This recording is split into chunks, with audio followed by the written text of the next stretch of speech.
এরা যে টাকা তুলতে গেছে এই যে এনসিপি এই যে অলিগার্কদের কাছে, দুর্বৃত্তদের কাছে কোনো টাকার অভাব ছিল না। এনসিপি কে আমি এনসিপি কে ইয়ে দিছিলাম, প্রপোজাল দিছিলাম গত রমজানের সময়। ওরা ওই 5 স্টার হোটেলে ওদের ইয়ে করবে। আমি বলছি যে এক কাজ করো, তোমরা মানিক মে এভিনিউয়ে প্যান্ডেল খাটাও, বলো যে ভাই আমরা স্বাধীন বাংলাদেশে নিজের ইফতার আমরা একসাথে করবো, আপনার ইফতার আপনি নিয়ে আসেন, আপনার ইফতার আপনি নিয়ে আসেন, তুমি ওইখানে শুধু পানির ব্যবস্থা করবা আর জিলাপি বানাবা, জিলাপি দিবা আর পানি দিবা, দেখো 1 লক্ষ লোক এসে তোমার সাথে ইফতার করবে। কি দরকার তোমার দুর্বৃত্তদেরকে? তোমার মাথায় তো আইডিয়াই নাই যে কিভাবে তুমি তোমার মানুষকে ইনভলভ করবা তোমার ইয়ের সাথে। আপনি জানেন আমি বিএনপি কে একটা ইয়ে দিছিলাম যখন খালেদা জিয়া জেলে, ওই সময় খালেদা জিয়া জেলে তখন রমজান, তখন একজন বন্দির জন্য রোজার ইয়ে হচ্ছে 17 টাকা 62 পয়সা কোথায় টোটাল ইয়ে বরাদ্দ। তো আমি আমাকে ফোন করছে ইয়ে আমাদের এই যে নিপুণ ফোন করে বলতেছে দাদা এটা কি করা যায় প্রোগ্রাম, আমরা তো একটা ইফতারের ইয়ে আছে। আমি বললাম যে নিপুণ আমি বললে করবেন এটা? বলে হ্যাঁ দাদা আপনি বললে করবো না কেন, অবশ্যই করবো। তা আমি বললাম যে আপনি কি জানেন 17 টাকা 62 পয়সা ইফতারি কি কি হয়? না জানি না। আপনি জানেন না আপনার নেত্রী এই টাকার ইফতারি খায় ইয়ের মধ্যে বসে, জেলখানার মধ্যে বসে?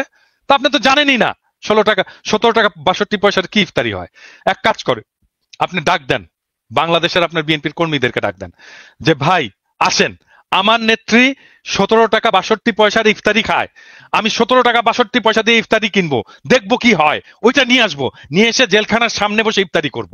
দেখেন আমি বললাম যে আপনার কর্মীরা শুধু ইফতারি নিয়ে আসবে না, আসবে ইফতারিটা দেখবে, করবে আর কাঁদবে সারাক্ষণ। This are the political programme.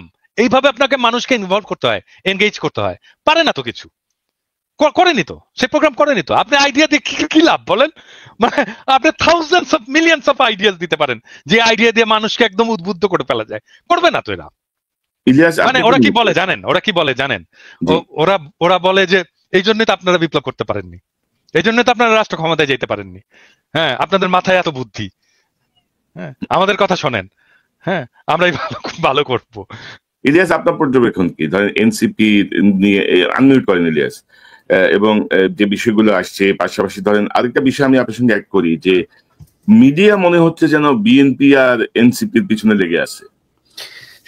Awami League কিন্তু মোটামুটি মিডিয়ার মানে নাগালের ইয়েতে বাইরে চলে গেছে। 5 তারিখের আগে কিংবা পরে এই সমন্বয়কদের সাথে আমাদের একটা চমৎকার একটা সম্পর্ক ছিল। মাঝখানে আমি এই চাঁদাবাজি নানান ধরনের অনিয়ম এগুলো নিয়ে এমন কেউ নেই যাকে পেয়েছি। মানে 5 তারিখের পরে আমি মনে করেছিলাম কি বাংলাদেশটা বোধহয় একটা জর্জিয়া কিংবা এই টাইপের খুব মানে শতভাগ একটা মানে শৃঙ্খলা একটা রাষ্ট্র হিসাবে বোধহয় প্রতিষ্ঠিত হইতে যাচ্ছে। তো এটা দেখলাম পরে ভুল। অনেক ভালো মানুষ দেখলাম ভাই, খুব সুন্দর করে করে তার ব্যাপারে অনেক ভালো জানতাম, দেখি যে সমস্যা। তো সবাইরে বলতে চাই না, বাট আমরা যদি পার্সেন্টেজ করতে বলেন 99.9% আমরা করাপ্টেড। আমি সব আমাদের নিয়েই বললাম, কারোর করে বললাম না।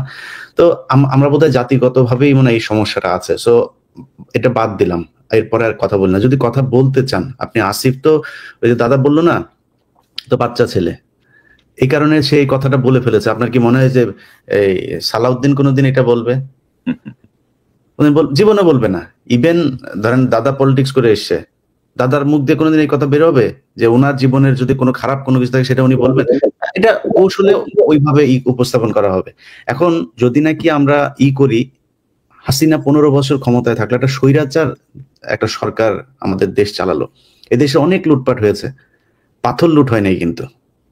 এইভাবে একটা থেকে মানে পর্যটন কেন্দ্র থেকে এইভাবে মানে মাটি সহ খুঁড়ে নিয়ে গেল, মানে এটা বাংলাদেশে ঘটেছে নাই কখনো।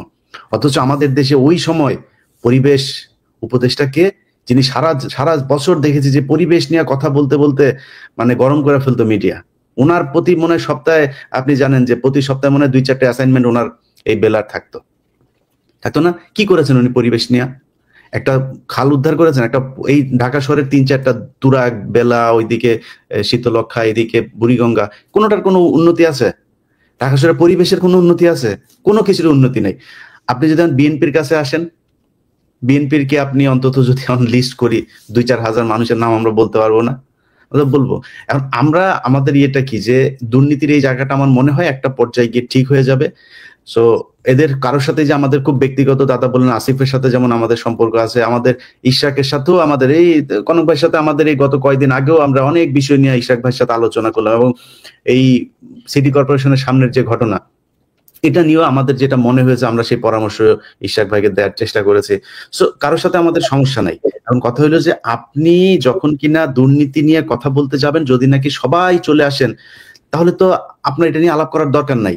দুর্নীতির কাছে কিভাবে থামানো যায় সেটা চিন্তা করেন। এবং বিএনপির আর মিডিয়া, যেটা আপনি বললেন যে এখন মিডিয়া হচ্ছে বিএনপি আর এনসিপি কে, এটা মিডিয়ার বিষয় না। মিডিয়াতে তো এই হাসিনার সেই দোসররা আছেই। ডিজিএফআই নিজে অ্যাসাইনমেন্ট দিয়ে দেয়, ডিজিএফআই নিজে নিজেই ফুটেজ বের হয়, অডিও বের হয়, ভিডিও বের হয়, কোথেকে বের হয়? এটা কি সাধারণ মানুষ করতে পারে নাকি? এগুলি আমরা জানি না, ডিজিএফআই দেয়। ডিজিএফআই দিয়া বলে এই এই ঘটনা ঘটেছে, এবার এটা নিয়ে কাজ করো। সো এই জায়গাগুলো তো ঠিক করতে হবে। যেসব সুশীলরা আজকে 15ই আগস্ট নিয়ে করে, খুব মনে হয় যেন তারা ন্যায়ের পথে অটল আছেন, কিছু কিছু জায়গা নিয়ে তাদেরকে কেউই করতে পারবে না। তোরা কই ছিলি রে জুলাইতে? 5 তারিখ পর্যন্ত এই যে ফারাবি হাফিজ, এই যে এই চ্যানেল 24-এর যে উপস্থাপক, এ বাবা মাদেরকে উদ্দেশ্য করে পোস্ট করেছে, সেই পোস্ট আছে আমার কাছে। বাবা মাদেরকে উদ্দেশ্য করে পোস্ট করেছে যে আপনারা আপনাদের সন্তানদের হেলি খেলা দেখে কি মজা পাচ্ছেন? এই আন্দোলনের ভেতরে নাকি অন্য দুষ্কৃতিকারীরা ঢুকে গিয়েছে, এদেরকে দ্রুত সরিয়ে নেন। এরাই তো সেই সুশীল। সেই সুশীলরা আজকে শেখ মুজিবকে নিয়ে করছে। প্রতিটা এই পোস্টের জন্য টাকা পেয়েছে, প্রতিটাকে টাকা পয়সা দেওয়া হয়েছে। ওই যে তৌহিদ আফ্রিদির মাধ্যমে টাকা বিতরণ হয়েছে। তো এখন এই যেগুলো করছে তারা সুশীল সেজে, এটা আসলে সুশীলতা না। 15ই আগস্টের কথা যদি বলেন, ওই দিন আমি বিএনপিকে প্রথমে ধন্যবাদ জানিয়েছি এবার যে তারা পজিশন নিয়েছে সেটার জন্য। বাট একটা জিনিস বলি ভাই, আপনারা ওই 15ই আগস্টের 32 নম্বরের আশপাশে কিছু ভিডিও ফুটেজ দেখলাম। এই ভিডিও ফুটেজটাতে কি বলে, কিছু মানুষজন আসছে, আসার পরে তারা বলছে যে আমরা বঙ্গবন্ধুকে করার জন্য এসেছি, তাদেরকে নিয়ে মনে হচ্ছে মজা করা হচ্ছে। পরের 15ই আগস্টে এটা মাথায় রেখেন, এই মজা যদি করতে থাকেন না, তাহলে এই মজা নেওয়ার লোকের সংখ্যা কিন্তু বাড়বে। এটা মজা করার জিনিস না। শেখ মুজিব শেখ হাসিনাকে করা মানে, এই সাপোর্ট করা মানে ও নিজেও খুনি, ওরে খুনের মামলায় ঢুকাইতে হবে। পাশে ধানমন্ডি থানা আছে, ওরে ধানমন্ডি থানায় নিয়ে ঢুকান, ও খুনের দোষর, ও আওয়ামী লীগের দোষর।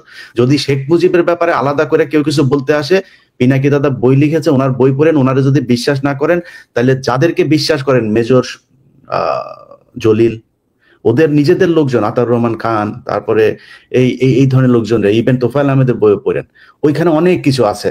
শেখ মুজিব কত বড় মাপের বদমাইশ ছিল, এটা যদি নাকি গুগলেও দেখতে যান, বিদেশি বিভিন্ন টেলিভিশন ওই সময় এবিসি টেবিসি বিবিসি, এগুলো অনেক টেলিভিশনের একদম ভিজুয়াল নিউজ আছে। শেখ মুজিব তামাক খাচ্ছে আর বিশাল ভাবসাব নিয়ে পায়ের উপর পা তুলে দিয়ে বক্তব্য দিচ্ছে। তারে সাংবাদিক জিজ্ঞেস করছে যে আপনার এখানে মানুষ মারা যাচ্ছে, সে বলছে এটা হচ্ছে মিথ্যা কথা, এটা প্রোপাগান্ডা, দেশে নাকি কোনো মানুষ মারা যাচ্ছে না। সে হাজার হাজার মানুষকে সে সরাইখানা বানিয়ে তারপরে খাওয়াচ্ছে। এগুলো বিদেশি media news. So Sheikh Mujib কত বড় বদমাশ ছিল, সেটা যদি নাকি মনে হয় আপনারা ঠিক করবেন, তাহলে আলোচনায় আসেন।